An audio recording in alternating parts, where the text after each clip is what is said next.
Good morning, Dylan here, farm in Alaska, Blanksha Farm. Today I'm going to tell you about the idea that was so stupid it worked. And this idea actually ended up saving our family farm.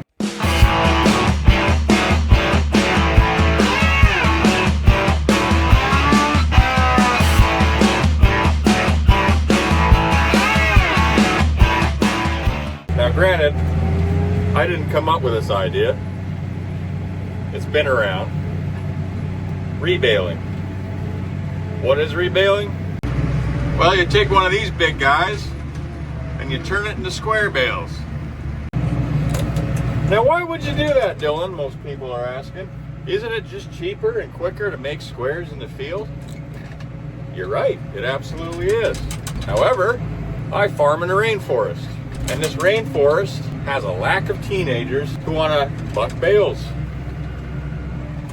So I can't always make squares.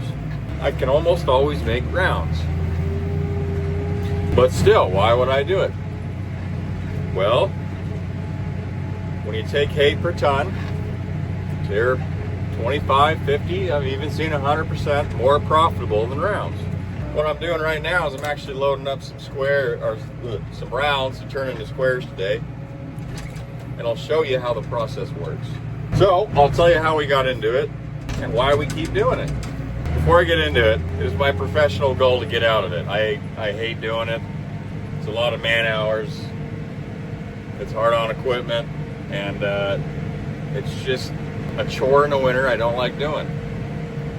So my goal, and hopefully harvest 2025 will be my year, my goal is to have all my squares done on the field, but the weather has to cooperate. Okay, so how it ended up saving my farm. Well, it was our first year and our first harvest, and we put up a good bit of squares. We thought it was a good bit of squares. Little did I know, the demand for those suckers would be out the roof, just due to inexperience. I oversold, and we pretty much had contracts that we were counting on to pay our bills, but not enough squares. So I had plenty of rounds. Doesn't take a genius to, hey, I got a square baler and I got hay. I bet you I could turn them into squares, and I'm not the first guy to do this. Plenty of people do it. The difference is I'm up in Alaska and I have no equipment. I can't go to, Hustler makes that kind of stuff, and there's a guy in Georgia makes a really good system. I don't have that opportunity. We have what's on the farm. Fortunately, this farm used to be a dairy farm before that project went utters up. And there happened to be a Dewey's Super Slicer 2. It literally had a tree growing through it. Dad and I were fighting. He's like, there's no way that thing's gonna turn on. I said, well, let's just hook something up to it. I hooked something up to it, and I saw an inch of life in that thing, and long story short, $200 later in an afternoon, it was humming. Now it works. So we put a round in there, hooked it up to the square baler, and away we went. And we were able to fulfill all those contracts. Customers were happy, and we paid our bills. So I kind of kept this under my hat, right? Kind of a trade secret. But I figured, it sucks so bad and it's really not that efficient anyway. So what the hell, I'll just make a YouTube video, and in case anyone's curious. In case it saves your farm, it's worth sharing. So I'll show you how it works. So the basic components of rebaling are a skid steer, if you're doing it in a structure. The tractor's too unwieldy. You got your super slicer, and there's a lot of ways you can do that. Super slicer isn't the best, but it works. Behind that's the square baler, and of course you gotta have your hay. Oh, and a tractor to run it. It used to take 2 tractors, one to operate the super slicer and one to operate the baler. But we bought some longer hydraulic hoses, and that was the way to do it. Because with one tractor, everything's kind of self-regulated. When you had 2 tractors, it was how fast do I make the hydraulics, how fast do I make the PTO. Plus it was a pain to fit in there. Now you'll see my hand Glenn there. He's an expert at this. He is maneuvering that super slicer with the skid steer. And it's finicky. You gotta get it just right, because if that hay is feeding into there too slow, you're gonna get banana bales. Too fast, you're gonna blow out your shear pins. That's really why I hate rebaling, because it's so finicky. A lot of moving parts. Another finicky thing is you gotta back the tractor up at just the right angle, because if you're straight on, there won't be enough room for the slicer. So you gotta go at it cockeyed.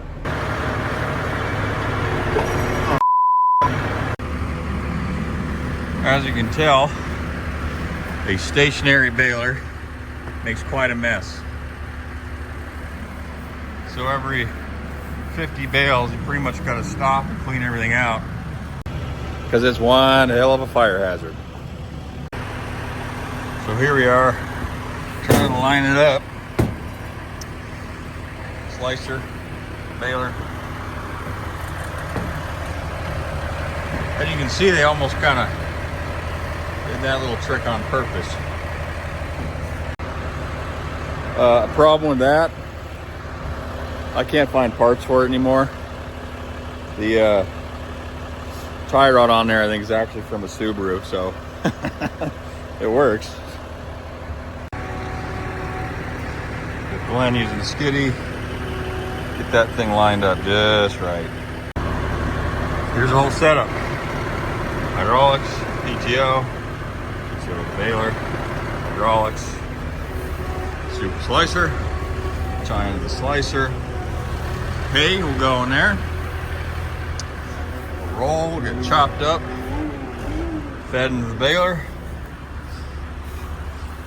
Out comes squares onto the trailer, and then we get fat and happy horses. Real quickly, I'll just show you what a hayfield in Alaska looks like.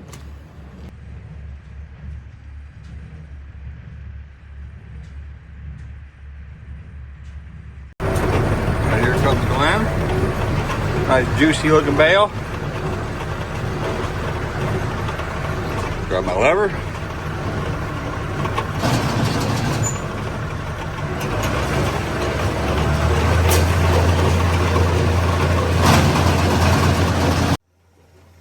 As the bale goes through, you gotta maintain its speed. There's like 4 adjustments on this, on the super slicer and the tractor. Too fast, shear bowl will break. Too slow, you're gonna get banana bales. And you got this little window here, and that's kind of what you gauge to make sure you're not overfeeding the thing or underfeeding it. And you need to keep that field of view clear and not ball it up with hay.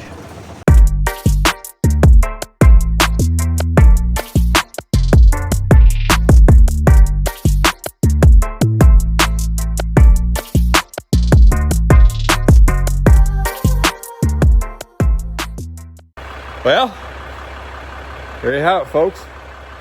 Nothing went wrong today. I think our top speed, you know, including the downtime it takes to unwrap and move a bale and everything, it's a little over a bale a minute, which sounds great, but you know, 60 some bales an hour, it ain't great. So I only do this for contracts and customers I love. I sell out of squares pretty quick, and this is just how I maintain the longer term relationships. A little excess, but the biggest problem with this is just how wasteful it is. You know, that's probably 12, 13 bales there that you know, you spent the diesel and the twine getting where they're at, and they just kind of blow up because there's a pause in production or whatnot.